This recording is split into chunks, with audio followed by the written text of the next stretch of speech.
Hello everyone, welcome to the channel. I am Yasha Rathor and on this channel we will learn biology concept for BSc as well as MSc in a clear and easy way. Today's topic is plasma membrane. So let's begin the class. Plasma membrane और जो cell membrane होती है वो actual में क्या है? Plasma membrane covering है sales की, यानी ऑर्गेनिज्म की बॉडी है वो पूरी सेल्स के द्वारा बनाई गई है और उन सेल्स की जो कवरिंग है उसी को अपन प्लाज्मा मेम्ब्रेन बोलते हैं। फॉर एग्जांपल कि ये जैसे सेल है और इसी सेल की ये जो कवरिंग है, आउटर कवरिंग जो प्रेजेंट है, इसी को मैं क्या बोल रही हूँ, प्लाज्मा मेम्ब्रेन बोल सकती हूँ या फिर सेल मेम्ब्रेन बोल सकती हूँ, जो इसके इंटरनल ऑर्गन्स को प्रोटेक्टेड रखती है। जैसे ये एंडोप्लाज्मिक रेटिकुलम हो गया, गोल्गी बॉडी होगा, लाइसोसोम हो गया, एक्सेट्रा जो भी सेल ऑर्गेनल्स इनके अंदर प्रेजेंट होते हैं सेल्स के अंदर, उनको प्रोटेक्शन देने का काम करती है plasma membrane. As well as इसी के साथ में सेल्स के इंटरनल और एक्सटर्नल इन्वायरमेंट को भी सेपरेट रखती है कि लाइक ये इंटरनल इन्वायरमेंट है, इसको इस एक्सटर्नल इन्वायरमेंट के साथ में जिसने सेपरेट कर रखा है वो प्लाज्मा मेम्ब्रेन ही होती है। एनिमल सेल के अंदर अपन को पता है कि सेल वॉल जो है वो एब्सेंट होती है, लेकिन प्लांट सेल के अंदर cell wall as well as plasma membrane दोनों प्रेजेंट होती है। तो एनिमल सेल के अंदर आउटर कवरिंग प्लाज्मा मेम्ब्रेन होती है और प्लांट सेल के अंदर जो आउटर कवरिंग है वो सेल वॉल प्रेजेंट होती है as well as plasma membrane भी प्रेजेंट होती है। अब जो यहाँ पे प्लाज्मा मेम्ब्रेन है वो एक्ट करती है एज सेलेक्टिव परमिएबल मेम्ब्रेन। इसका क्या मतलब है? सिंपली इट मीन्स कि ये सेलेक्टेड मॉलिक्यूल्स को ही खुद के थ्रू पास आउट करवा सकती है। सेलेक्टेड मॉलिक्यूल्स को ही ये एंट्री देगी कि वो इजीली इसके थ्रू पास ऑन हो सकते हैं। लार्ज नॉन पोलर मॉलिक्यूल्स हो गया या फिर लार्ज पोलर मॉलिक्यूल्स हो गया, आयंस हो गए, उनको अपने थ्रू एंट्री के लिए वहाँ पे ट्रांसपोर्टर चाहिए होंगे, कैरियर प्रोटीन की नीड होगी, राइट। फिर अपन इसका केमिकल कंपोजिशन देखते हैं प्लाज्मा मेम्ब्रेन का। तो प्लाज्मा मेम्ब्रेन है वो प्रोटीन की बनी है, लिपिड की बनी है, कार्बोहाइड्रेट की बनी है। अप्रॉक्स अगर मैं बात करूँ तो प्रोटीन 50 to 60% प्रेजेंट हो सकता है, लिपिड 40 to 50% प्रेजेंट हो सकता है और कार्बोहाइड्रेट बहुत ही स्मॉल अमाउंट में प्रेजेंट होता है। ये अप्रॉक्स मैं आपको बता रही हूँ, सेल्स के अंदर वेरी भी कर सकता है इसका कंपोजिशन। सबसे पहले अपन लिपिड को स्टडी कर लेते हैं। लिपिड क्या है? तो लिपिड बेसिकली प्लाज्मा मेम्ब्रेन को फ्लूइडिटी प्रोवाइड करने का काम करता है, ठीक है। जैसे इस अगर लिपिड के कंपोजिशन अपन देखें तो फोस्फोलिपिड हो सकता है, कोलेस्ट्रॉल हो सकता है, ग्लाइकोलिपिड हो सकता है। जैसे ये मैं आपको यहाँ पे स्ट्रक्चर दिखाती हूँ, ये जैसे सेल थी अपनी, इस सेल को फॉर एग्जांपल मैंने इतना कट ऑन कर लिया और इसको कट करने के बाद में अगर मैं आपको इसकी स्ट्रक्चर दिखाना चाहूँ लार्ज वे में तो ये इस तरह से कुछ दिखेगी अपन को, जिसमें यहाँ पे ये आपको फोस्फोलिपिड दिख रहे होंगे। ये जो स्ट्रक्चर है ये फोस्फोलिपिड्स है। यहाँ पे ये जो इंटरनल स्ट्रक्चर आपको दिख रही है ये वाली, ये एक इंट्रिंसिक प्रोटीन है। यहाँ पे भी आपको ये फोस्फोलिपिड दिख रहे होंगे, ये पेरिफेरल प्रोटीन है, ये अपन आगे बताएंगे। और इसी के साथ में मैंने आपको बताया था कोलेस्ट्रॉल प्रेजेंट है, ग्लाइकोलिपिड प्रेजेंट है। तो कोलेस्ट्रॉल यहाँ पे प्रेजेंट होता है इस तरह से एम्बेडेड स्ट्रक्चर के रूप में और यहाँ पे ग्लाइकोलिपिड प्रेजेंट होता है, राइट। ओके, ये सिंपली आप स्ट्रक्चर देख सकते हैं कि प्लाज्मा मेम्ब्रेन अगर मैं पास क्लोजअप अपन देखें तो किस तरह से इसकी स्ट्रक्चर दिखती है। लिपिड जो है वो एम्फीपैथिक मॉलिक्यूल है। एम्फीपैथिक मीन्स कि इसके अंदर पोलर हेड प्रेजेंट होता है as well as non polar tail present होती है, यानी hydrophilic as well as hydrophobic दोनों ही प्रॉपर्टी जो है वो प्रेजेंट होती है। इसी कारण जब अपन देखते हैं कि इनका जो हेड होता है, लिपिड का जो हेड है वो बाहर की तरफ प्रेजेंट है, यानी यहाँ पे ये वाटर के साथ इंटरेक्शन कर सकता है क्योंकि इसका जो हेड है वो हाइड्रोफिलिक है नेचर के अंदर, है ना। वहीं नॉन पोलर जो टेल प्रेजेंट है वो अंदर की तरफ प्रेजेंट होती है, ये इस तरह से प्रेजेंट होती है क्योंकि ये वाटर के साथ में इंटरेक्शन नहीं करना चाहती है। तो अपन देखेंगे लिपिड जो है उसके अंदर सेल्फ सीलिंग प्रॉपर्टी भी होती है कि अगर लिपिड कहीं से टियर हो जाए, कट हो जाए तो वो सेल्फ सील हो जाएगी क्योंकि उसका हाइड्रोफोबिक पार्ट नहीं चाहता है कि वो वाटर के साथ किसी भी तरह से इंटरेक्शन कर सकें। सेकेंडली तो फोस्फोलिपिड का सिंपल सा फंक्शन अगर मैं बताऊं आपको तो वो है बाई लेयर का फॉर्मेशन करना। इसने इस तरह से बाई लेयर के फॉर्म में इसका फॉर्मेशन कर रखा है। एक आपने मिसल स्ट्रक्चर भी देखी होगी, ये स्ट्रक्चर तब बनती है जब मोनोएसाइल लिपिड अपन के पास प्रेजेंट हो। मोनोएसाइल ग्लिसरॉल लिपिड प्रेजेंट है तो वो माइसिली लाइक स्ट्रक्चर बना लेती है, समथिंग लाइक दिस, है ना।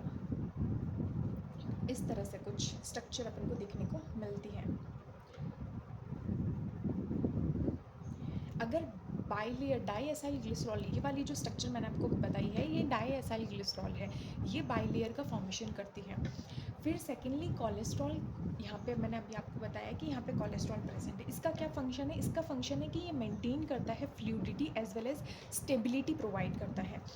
क्यों नेसेसरी है ये? क्यों अपन को फ्लूइडिटी और स्टेबिलिटी को मेंटेन करने की ज़रूरत पड़ रही है? बिकॉज जैसे for example upon human beings में देख लेते हैं, एनिमल्स में देख लेते हैं कि उनका जो बॉडी टेम्परेचर है वो मेंटेन है 37 डिग्री सेल्सियस तक, राइट। ऐसा नहीं होता कि समर सीज़न आने पे अपन कहीं भी पिघल जाते हैं या फिर विंटर सीज़न अपन आने पर अपनी बॉडी जो है वो रिजिड हो जाती है। ऐसा अपन को नहीं देखने को मिलता है, क्योंकि वहाँ पे कोलेस्ट्रॉल नाम की एक स्ट्रक्चर प्रेजेंट है जो अपनी बॉडी का टेम्परेचर मेंटेन करके रखती है, which is very necessary. Third, glycolipid present है। ग्लाइकोलिपिड हेल्प करता है सेल रिकग्नाइजेशन के अंदर। ये आपको ग्लाइकोलिपिड दिख रहा होगा, इसके ऊपर यहाँ पे ऑलिगोसैकेराइड या फिर कार्बोहाइड्रेट्स की चेन प्रेजेंट होती है, और यही चेन हेल्प करती है सेल रिकग्नाइजेशन के अंदर। किस तरह से? फॉर एग्जांपल यहाँ पे अपन इम्यून सेल का एक एग्जांपल देखते हैं कि ये इम्यून सेल है। अब इस सेल को ये पता लगाना है कि ये अपना खुद का पार्टनर है या फिर ये फॉरेन सेल है, राइट। तो अब इस सेल के ऊपर यहाँ पे ये जो कार्बोहाइड्रेट या फिर ये ऑलिगोसैकेराइड्स जो प्रेजेंट होते हैं ना, इसके थ्रू ये पता लगा सकते हैं कि ये अपनी खुद की सेल है या फिर फॉरेन सेल है, क्योंकि ये इनको रिकॉग्नाइज कर लेगा। ये सेल सेल इंटरेक्शन में हेल्प करती है। डिस्कस कर लिया है, अब अपन प्रोटीन को देखते हैं, क्योंकि मैंने आपको बताया था कि यहाँ पे जो केमिकल कंपोजिशन है उसमें प्रोटीन प्रेजेंट है, लिपिड प्रेजेंट है, कार्बोहाइड्रेट प्रेजेंट है। लिपिड की अपन ने बात कर ली, अब अपन थोड़ा सा प्रोटीन को देख लेते हैं, और कार्बोहाइड्रेट को भी मैंने आपको बता दिया, राइट। तो अब अपन थोड़ी सी प्रोटीन की बात कर लेते हैं।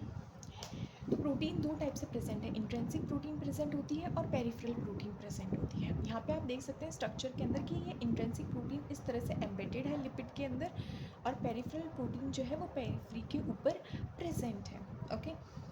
मेनली प्रोटीन का काम क्या है? ये ट्रांसपोर्ट के अंदर हेल्प करती है। किस तरह से ट्रांसपोर्ट के अंदर हेल्प करती है? जैसे अपन आप आगे बढ़ेंगे कि कैरियर प्रोटीन के रूप में प्रेजेंट होती है, ट्रांसपोर्टर के रूप में प्रेजेंट होती है, सोडियम पोटेशियम पंप के रूप में प्रेजेंट होती है, राइट। तो इस तरह से प्रोटीन जो है वो ट्रांसपोर्ट के अंदर हेल्प करती है उन मॉलिक्यूल्स को जो ईजिली प्लाज्मा मेम्ब्रेन के थ्रू ट्रांसपोर्ट नहीं हो सकते हैं। एज आई टोल्ड यू कि प्लाज्मा मेम्ब्रेन एक सेलेक्टिव परमिएबल मेम्ब्रेन है, वो सेलेक्टेड मॉलिक्यूल को ही खुद के थ्रू पास ऑन कर सकती है, सारे मॉलिक्यूल्स को नहीं कर सकती। तो उनके लिए अपन को ट्रांसपोर्टर की नीड है, और ये रिसेप्टर की तरह भी फंक्शन करती है। जैसे कि इन प्रोटीन्स के ऊपर कुछ रिसेप्टर्स भी प्रेजेंट हो सकते हैं, जिसके थ्रू बाहर की कोई भी सिग्नल हो वो इस लिपिड तक पहुंचाया जा सकता है, या फिर सेल के अंदर भी पहुंचाया जा सकता है। तो इनके ऊपर कुछ रिसेप्टर्स भी प्रेजेंट होते हैं। नेक्स्ट अपन बात करते हैं फ्लूइड मोज़ेक मॉडल की, जो सिंगर एंड निकोलसन ने 1972 के अंदर दिया था। इसका बेसिक फंक्शन है कि ये एक्सप्लेन करता है कि प्लाज्मा मेम्ब्रेन की स्ट्रक्चर एक्चुअल में कैसी है। सिंपल, फ्लूइड का यहाँ पे क्या मीन्स है कि यहाँ पे जो फोस्फोलिपिड है या फिर ये जो कुछ प्रोटीन्स यहाँ पे प्रेजेंट होती है वो मूवमेंट कर सकती है, कुछ थोड़ा इधर की तरफ मूव कर सकती है, थोड़ा उधर की तरफ मूव कर सकती है। ज़्यादा मूवमेंट नहीं पॉसिबल है यहाँ पे, बिकॉज ऑफ कोलेस्ट्रॉल भी प्रेजेंट है यहाँ पे, जो उसकी फ्लेक्सिबिलिटी को, उनके मूवमेंट को रोक के रखता है। लेकिन हाँ, थोड़ा बहुत यहाँ पे मूवमेंट अपन को देखने को मिल सकता है इनके बीच में। फोस्फोलिपिड भी कर सकती है, प्रोटीन भी कर सकती है, राइट।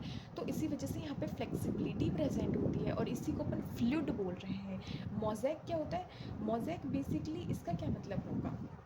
मोज़ेक एक लाइक पिक्चर होती है, जैसे आपको पता होगा कि कलरफुल स्टोन्स होते हैं या फिर ग्लास के पीसेस होते हैं, उनसे अपन जब एक पूरी ड्राइंग बनाएं या फिर पूरा एक पिक्चर बनाएं, उसको मोज़ेक पैटर्न बोला जाता है।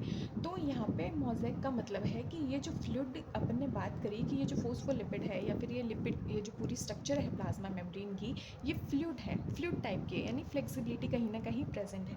उसी के अंदर यहाँ पे प्रोटीन जो है वो एम्बेडेड रहते हैं, और उसी को अपन ने फ्लूइड मोज़ेक मॉडल बोला है। कि फॉर एग्जांपल मैं आपको बोलूँ कि आप यहाँ पे फ्लूइड को इमेजिन करो एज ए सी के रूप में, राइट। और यहाँ पे प्रोटीन को आप इमेजिन करो एज बोट, की इस सी के अंदर काफ़ी सारी बोट्स जो है वो मूवमेंट कर रही हैं या फिर वो एम्बेडेड है, यानी वो चल रही हैं उस तरह से, right.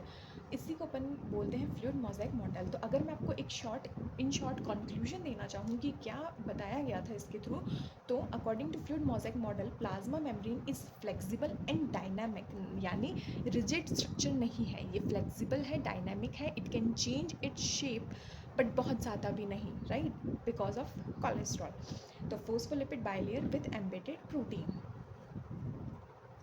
So I hope this class helped you understand the concept in simple way.